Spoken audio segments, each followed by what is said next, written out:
The following is a non-profit Let's Play. Even though it does comprise of music owned by artists and all of its intellectual properties, this is of fair use. Although AdRev and Vivo will not try to abide by this. They'll put ads on the video or block it. If this video is not blocked, make sure that they don't get the satisfaction of having ads by using ad blocker on every single part. Thank you. Welcome to part 8 of Saints Row the Third. In the last episode, Johnny's funeral was interrupted by Killbane, and unfortunately we're not prepared to take on Killbane because we're going to need some new homies that aren't Carlos, or Lynn for that matter. You know, I'm still going to do the first game for this channel, eventually, but for the time being, ladies and gents, we're going to head over to the barge to save Kinzie Kensington, our first new homie, and probably going to be one of the more popular ones after this game. Specifically because she has a, well, interesting kink towards herself.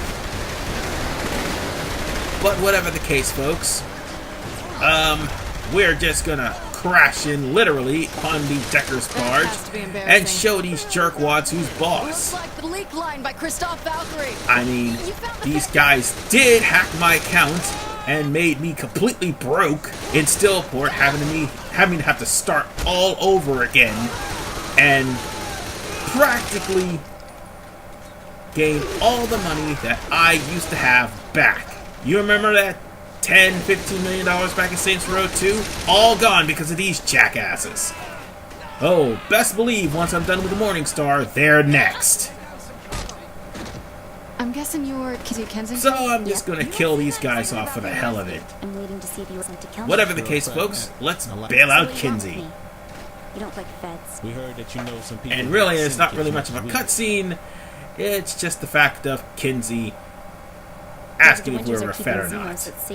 Translation, please. The De Winters are the twin sisters that run prostitution in Steelport. Zimos was their competition, so the sisters locked him up. And Safe Word is just a BSM club that caters to various acts of perversion. The name comes from We got it. my teacup. I'll get her out of here. Have fun at the Gimp show.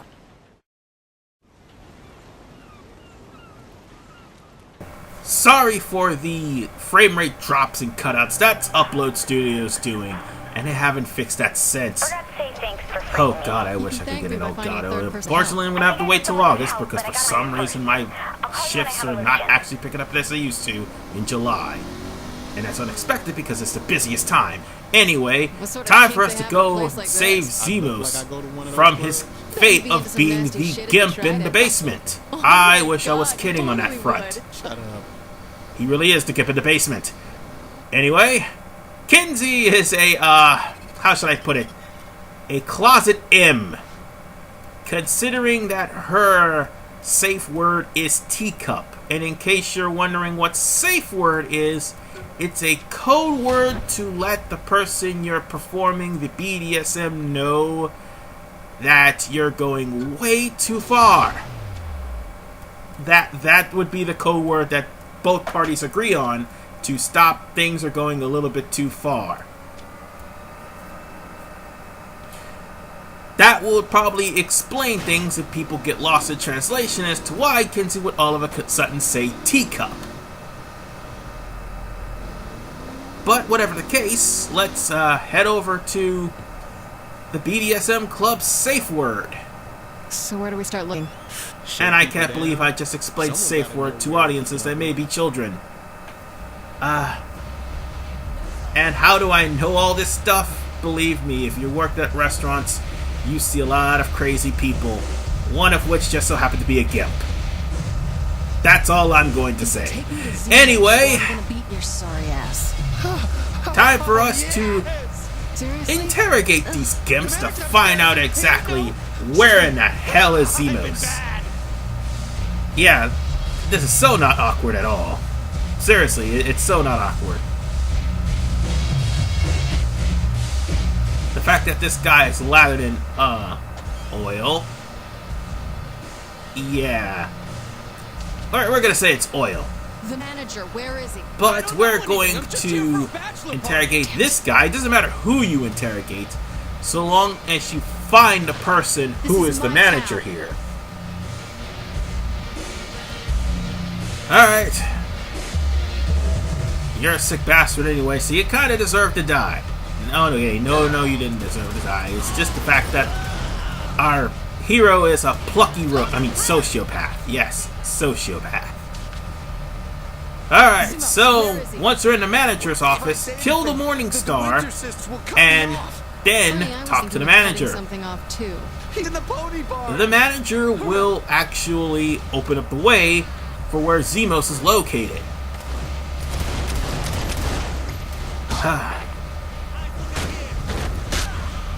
We could use the manager as a shield, or we could just simply kill him and just go on ahead and find Zimos. Or I could just do that too, it doesn't matter. Oh wait, we've killed off that other Morningstar goon, never mind. There'll be more Morningstar goons headed our way. So once we get to Zimos, just go guns a-blazing. But once you manage to reach Zimos' location, things will take a rather interesting change. For some reason, how should I put this? Zimos is probably one of the more hilarious characters of the three. I'm gonna have to bathe in hand sanitizer. And while Kinzie has her moments too, Zimos definitely shines. I mean, it's kind of a shame that Zimos is only seen in the DLC in Saints Row 4 after this game, but yeah, he's pretty hilarious. That's convenient. They went this way. Shit. We don't got time, Zimos. Mush!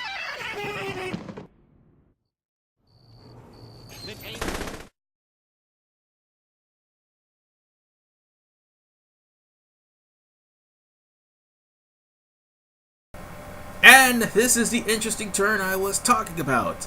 The fact that Zimos is literally riding in the pony cart. And the reason why I paused this is because of the fact that I don't want any interruptions during the cutscenes. Oh, and I inadvertently found a gang operation.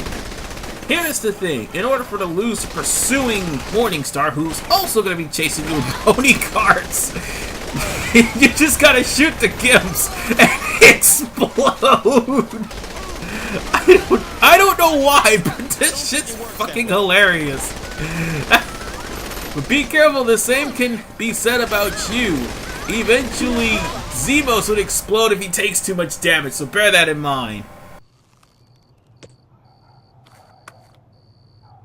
Sorry about making you, pull us around. This is a rescue, right?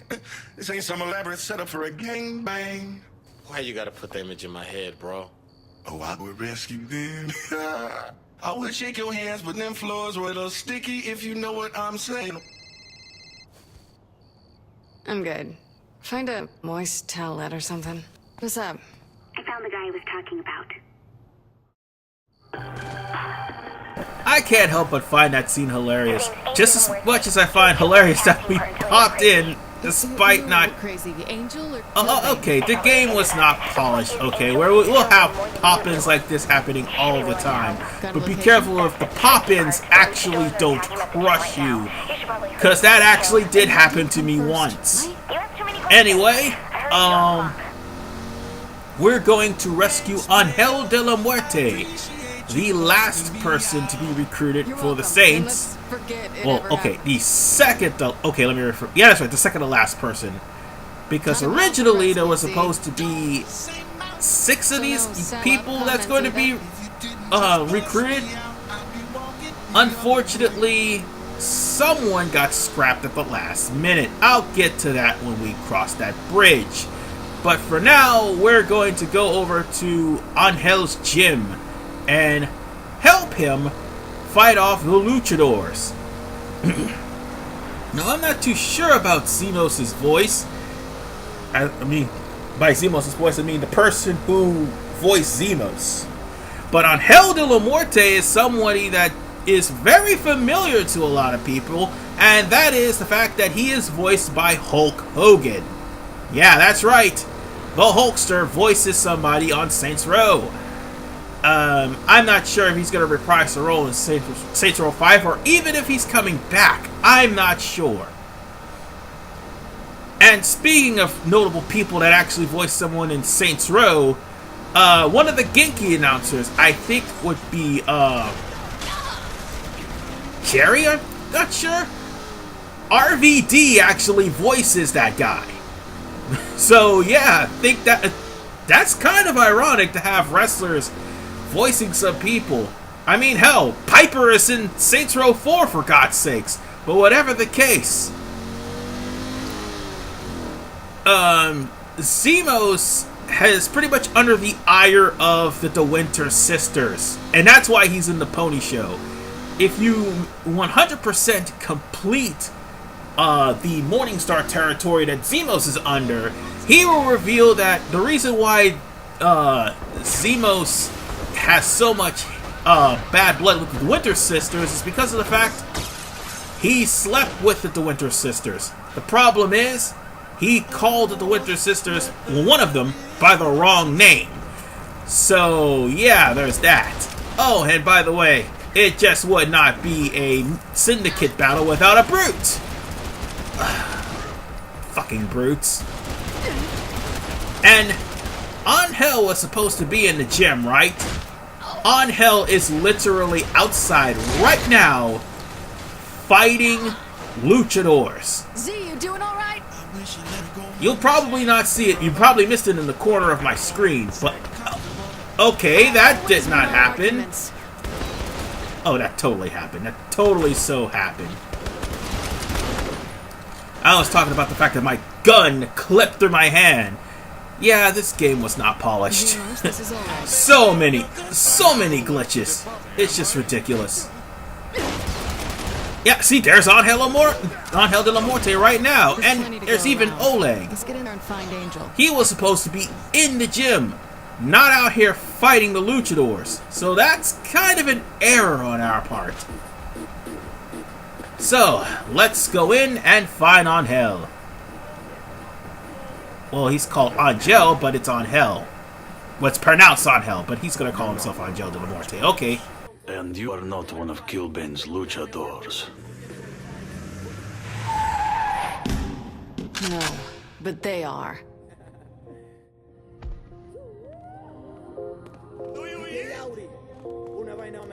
Leave this imposter to me. What? That means everyone else is on the... Alright, now it's time to deal with the luchador invasion that is headed our way. And of course, the first thing they bring out is a brute. Again, we have Oleg. Oleg will take care of the brutes, whereas you could just take care of the rest of the luchadors. I mean, yeah, I barely have enough ammo left, but hey. At least I can hold these punks off as long as I can. And the good news is, at least the luchadors didn't bring their specialist here in this area. Oh yeah, that's right. The luchadors and the deckers both have their own specialists. The luchadors have a guy that shoots a grenade launcher that, multiple grenades from a grenade launcher that causes concussive damage with a lot of splash damage. And the deckers have an annoying specialist. I think theirs is the most annoying of the bunch, as all she does is skate around and slam a hammer that causes shockwaves and will send you flying. And again, you can have all sorts of protection by the time you reach level 50, but the hammer is one thing you might not be able to be protected from. Alright, let's just kill this guy before he riddles me with bullets with that chain gun. And done. I mean, you can pick up the chain gun and maul the rest of the brutes, but worry about the luchadors on the ground, because Oleg is going to be coming around and killing off luchadors left and right. And he'll try to run into the brutes too if it's too much trouble. Thing about this stage, if anything was to happen to Angel, you're going to have to actually walk up to Angel and revive him. Yeah. I went there and paused that for a minute because I didn't want to have any interruptions during cutscenes like in the last couple of parts. I should do that more often. Oh shit! I didn't even realize they were behind me! Run! Run! Lure him to Oleg! Lure him to Oleg! Oh crap, they're trying to cut me off! These goddamn flamethrower brutes are just annoying. Let Oleg do as much damage as humanly possible. If you find a minigun from one of the brutes... Oh yeah, that I do not want that to happen. But as I was saying, if you find a minigun from one of the brutes, you can just simply use that minigun to mow down both of these flamethrower brutes. But be warned, if something was to happen to Angel De La Muerte while this guy is shooting you with a flamethrower, yeah, you're gonna have to stop what you're doing to revive him, otherwise you'll lose the mission, which will leave you wide open for being wrecked by these damn flamethrower brutes. But be careful though, the flamethrower brutes will pretty much send you flying if you happen to be in their path. This is like the third time I have to take on these guys. Oh god damn it! That's what I'm talking about. Oleg just pile drive a brute into explosion. Good lord.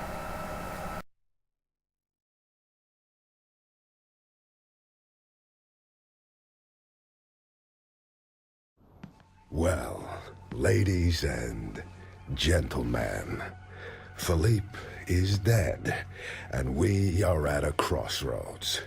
And the question is, who will lead the Syndicate to a new era? Viola and Kiki were Mr. Loren's right hands. I had someone else in mind. Excuse me?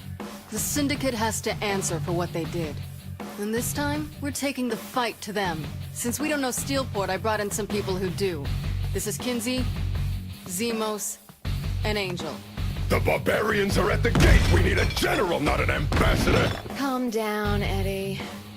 What did you call me? What would you like us to do, Killbane?